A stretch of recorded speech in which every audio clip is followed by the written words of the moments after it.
salam selalu kita curahkan kepada junjungan kita Nabi besar Muhammad SAW. Allahumma salli ala sayyidina Muhammad wa ala ali sayyidina Muhammad.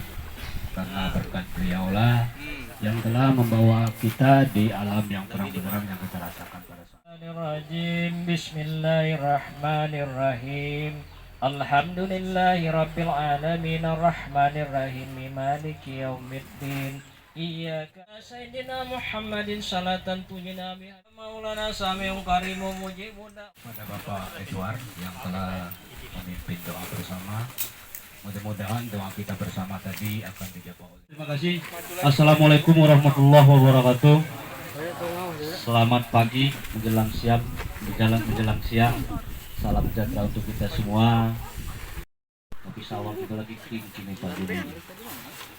Selamat datang yang kami hormati di sini Ketua Komisi 2, beliau selaku Asyrafil Anbiya wal Mursalin wa ala alihi wa ashabi Rasulillahi ajma'in. Yang kami hormati Bapak Kepala Dinas Pertanian Kabupaten Seluma, Pak Aryan. Beliau satu-satunya tangan kanan Pak Bupati urusan pertanian untuk pemerintah kabupaten. Terima kasih Pak Kepala Dinas bersedia menyempatkan hadir kumpul bersama kelompok-kelompok tani di wilayah Semidang Alas Maras bagi kami, bagi masyarakat, rakyat dan kelompok tani di sini. Kemudian Pak Darmin sebelah kanan saya, beliau ini kepala UPTD penyuluhan tapi di Provinsi Bengkulu.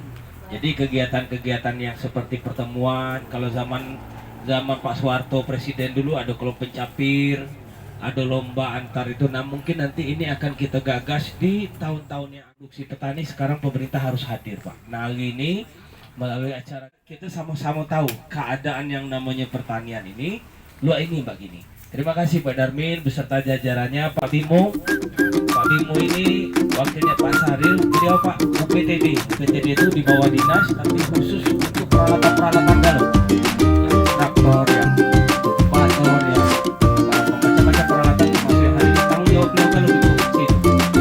Buat gudang ini ada Pak Bimo nih suku-suku alas.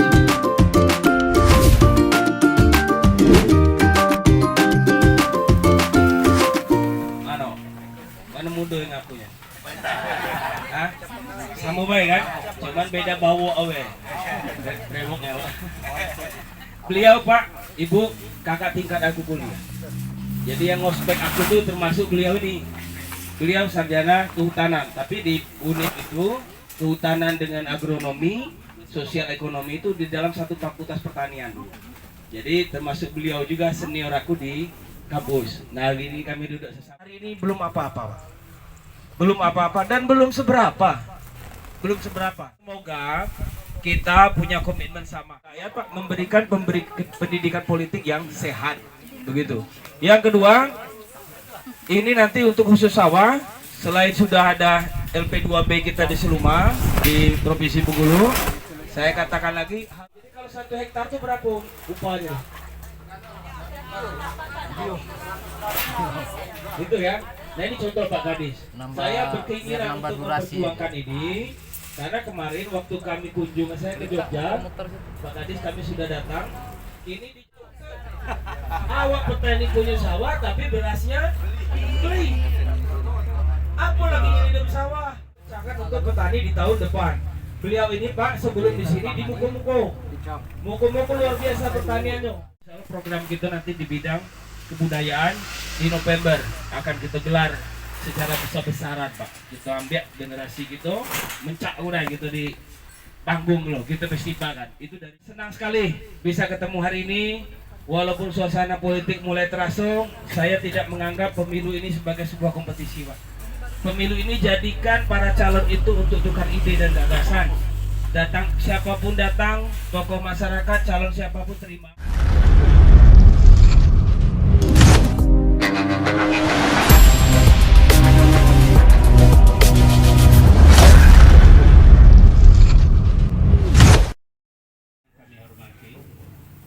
Izinkan pertama kali saya menginjakkan kaki di sini untuk perkenalan dulu Bapak Ibu. Kenapa? Karena Pak pepatah mengatakan tak kenal maka tak sayang maka maka tak jadi. Tak jadi maka tak akan bersama. Nah, supaya kita bersama selalu nanti terikat tali batin kita. Saya atas nama Dinas PPHP Provinsi Bengkulu dari tadi, supaya ibu bapak tidak merasa ada jarak di antara kita.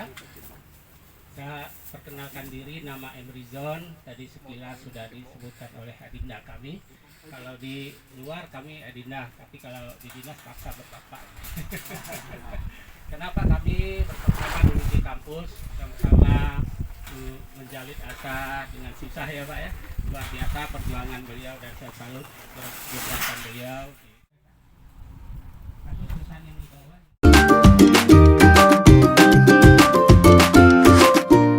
Maras, Kabupaten Selumara. Pemirsa, hari ini seperti judul kita pada hari ini, diseminasi informasi di tingkat sosial, ekonomi, dan juga inovasi pertanian. Kita akan melihat bagaimana sebetulnya inovasi pertanian ini dapat bermanfaat bagi lahan pertanian yang ada di Kabupaten Seluma, khususnya di Desa Karangdapo pada hari ini. Dan kita akan berdiskusi bersama tentunya dengan para masyarakat dan juga para petani, serta ada tokoh-tokoh masyarakat. Sekali bertemu dengan Bapak Ibu semua yang di Desa Karangdapo ini. Mudah-mudahan kita tetap semangat ya Bapak Ibu semua. Terima kasih. Terima kasih Bapak. Dan tentu kita juga sudah hadir langsung kepada masyarakat, anggota Komisi 2 DPRD Kabupaten Provinsi Bengkulu, tempatnya di Dapil Seluma. Selamat siang Dang Jun. Selamat siang pemirsa BTV dan masyarakat Semidang Alas Maras. Dan gimana kabarnya hari ini Dang? Alhamdulillah baik sehat. Alhamdulillah baik. Pemirsa juga sudah hadir tepat di sebelah kita, juga di sebelah Dang Jun sudah hadir. Ini Bapak Rian Sosial ya, selaku Kepala Dinas Pertanian Kabupaten Seluma. Oke ya, terima kasih Bu. Gimana Pak kabarnya hari ini Pak? Alhamdulillah sehat. Tapi agak kesiangan. Agak kesiangan nih pemirsa ya. Bapak Ibu semangatnya masih sama nih ya. Masih. Tapi ini biasanya jam genting nih, jam 12 ya. Juga sudah hadir kepala desa kita dari Bapak Kades Pak. Gimana Pak kabarnya hari ini Pak? Alhamdulillah sehat. Alhamdulillah Bapak. Ini mewakili amin ya robbal alamin. Semoga ada solusi ya Pak. Iya. Jadi nggak kering lagi. Iya. Baik, pemirsa nih sebelah kiri, kita balik ke sebelah kanan nih. Juga sudah hadir ya Bapak Adar Mansyat. Selamat siang Bapak. Siang. Sehat semua. Pak Helmi, gimana Pak kabarnya hari ini Pak? Alhamdulillah ya. Tentunya selamat siang juga untuk seluruh Bapak Ibu. Selamat siang kembali, kita sapa kembali ya. Selamat siang semuanya. Ya. Dan seluruh pemirsa BTV di mana seperti apa Pak kondisi realnya? Oke, terima kasih. Jadi perlu kami sampaikan sedikit gambaran umum khusus untuk di daerah Kecamatan Semidang Alas Maras ini. Ini seperti kita lihat sama-sama di lapangan. Ini hamparan yang hampir setengah terbengkalai. Pada intinya ini bukan tidak ada animo masyarakat untuk menggarap, tapi ini hamparan yang di sebelah tempat kita berkumpul ini, yaitu hamparan yang sumber irigasinya adalah tanah hujan. Jadi dengan kondisi cuaca ekstrim El Nino saat ini belum bisa diapa-apain. Jadi mudah-mudahan dengan kondisi hujan secepatnya akan turun, itu mudah-mudahan ini bisa untuk pengolahan tanah. Di sini perlu kami sampaikan secara garis besar, mayoritas di sini di samping perkebunan juga potensi untuk tanaman pangan dan hortikultura, Bu. Nah, tadi kami sedikit berharap dan sangat berharap ke depan Pak Junaidi selaku anggota legislatif yang ada di provinsi dan Pak Kadis Pertanian Provinsi, ada informasi, ada beberapa alternatif untuk menghadapi cuaca atau cuaca ekstrim El Nino saat ini, dan sistem pengairan menggunakan air tanah. Jadi harapan kami ke depan dalam waktu singkat untuk mengantisipasi kondisi keringan, kami berharap sekali yang program alternatif menggunakan irigasi air tanah tersebut Pak. Itu yang kedua. Terus yang ketiga, kondisi umum pertanian yang ada di Kabupaten Seluma saat ini tadi sudah disinggung, kita sudah melaksanakan paripurna tentang penetapan Perda LP2B. Untuk saat ini Perda LP2B di Kabupaten Seluma itu seluas 6.500 hektar yang dilindungi, dan kami sediakan di situ ada luas cadangan seluas 1.700 hektar.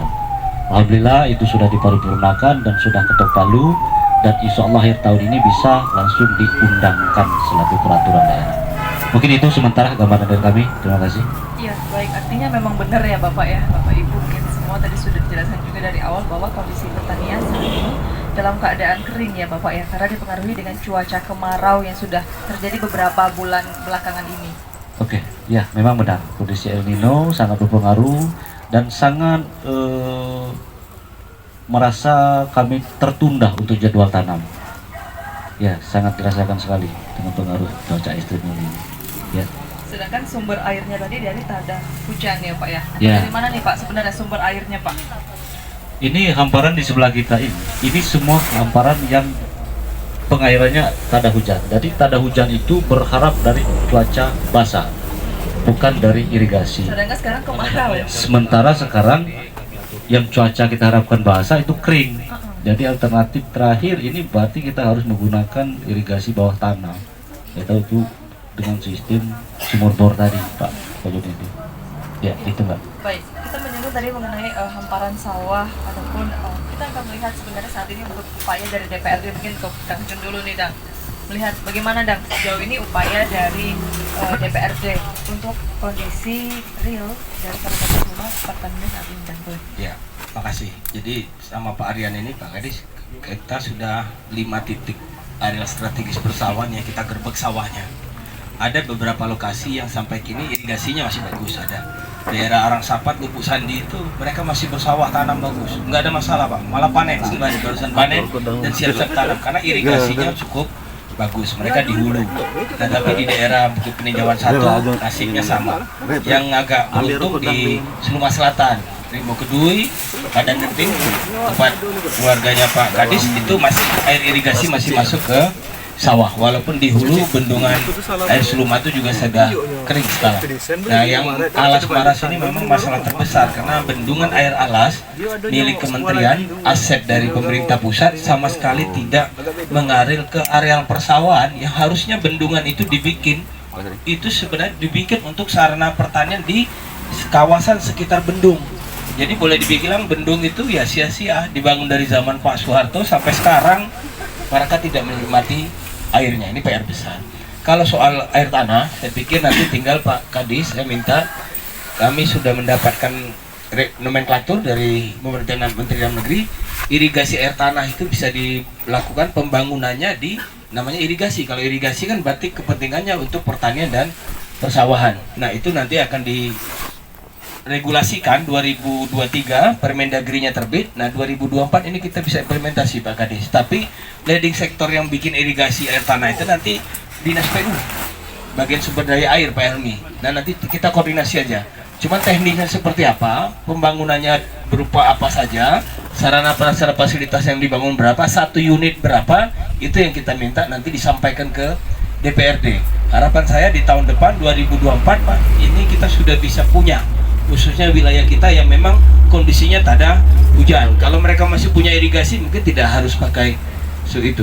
Nah, sama Pak, di sini kalau 1 kilo untuk jemput air dari sungai, sini nggak bisa lagi lebih dari 1 kilo warga sini untuk nyedot air. Jadi air yang disedot itu juga udah nggak ada lagi Pak Kadis. Jadi satu-satunya solusi tinggal air tanah.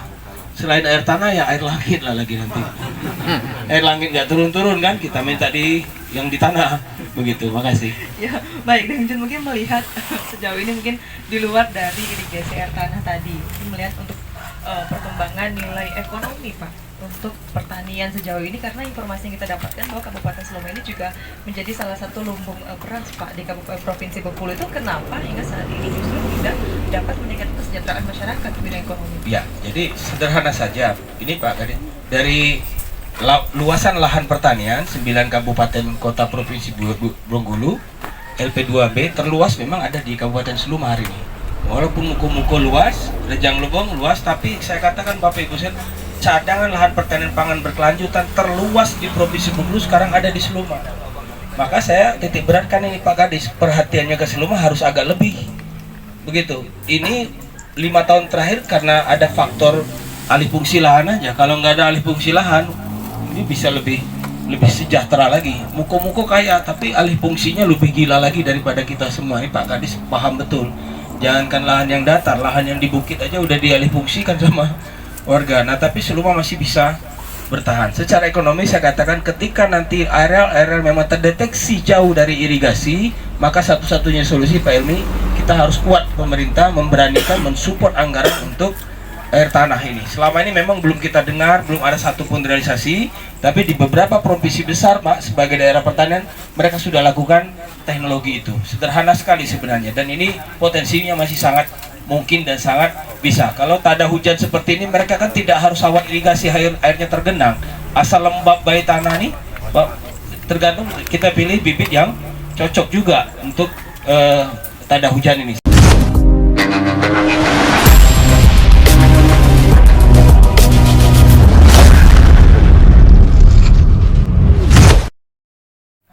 Macam PHP nih Pak, tadi kan dibahas, disinggung nih mengenai irigasi air tanah ataupun hilirisasinya Pak. Mungkin boleh dijelaskan kembali bagaimana tindak lanjut ke depannya Pak? Ya, baik, terima kasih Mbak Dila ya. Mbak Dila luar biasa hari ini bersama Bapak Ibu semua dengan Pak Dewan kita yang terhormat, bahwa kita tadi sudah mendengar penjelasan juga dari Kepala Dinas Pertanian Kabupaten Seluma bahwa di lokasi ini adalah lokasi sawah tanah hujan. Artinya apa? Kita sangat tergantung dengan adanya hujan. Nah, berbanding terbalik dengan kondisi saat ini di mana kita mengalami lebih kurang 4 bulan ya, Ibu Bapak, kekeringan. Karena itu tentu kita harus berupaya memikirkan bagaimana ke depan ini tidak terjadi lagi kekeringan seperti ini. Mengingat tadi kita untuk dialiri irigasi cukup sulit, maka salah satu irigasi yang bisa kita manfaatkan yaitu irigasi dasar dari air tanah.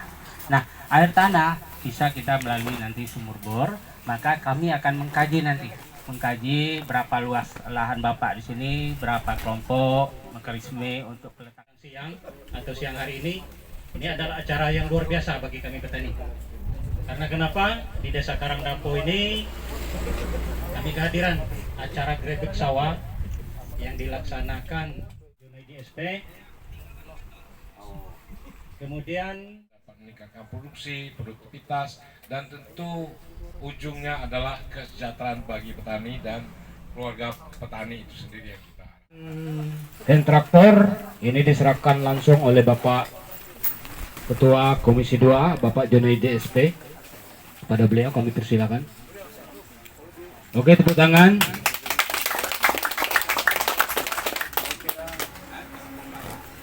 Oke, terima kasih. Untuk penyerahan hand sprayer ini oleh Bapak Kadis Provinsi, Bapak M. Rizon Eskut NSI. Kepada beliau kami persilakan.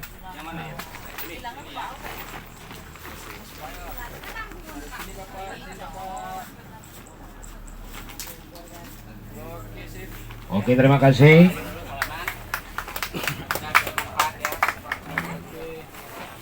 Baik, untuk Siapa ini? Ini kan? Depan. Satu lagi. Oke, terima kasih oleh Bapak UPTB Provinsi Bengkulu, Insinyur Darminsyah. Bapak ngadep sini.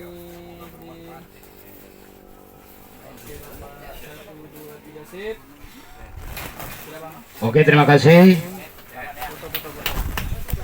Foto bersama ya.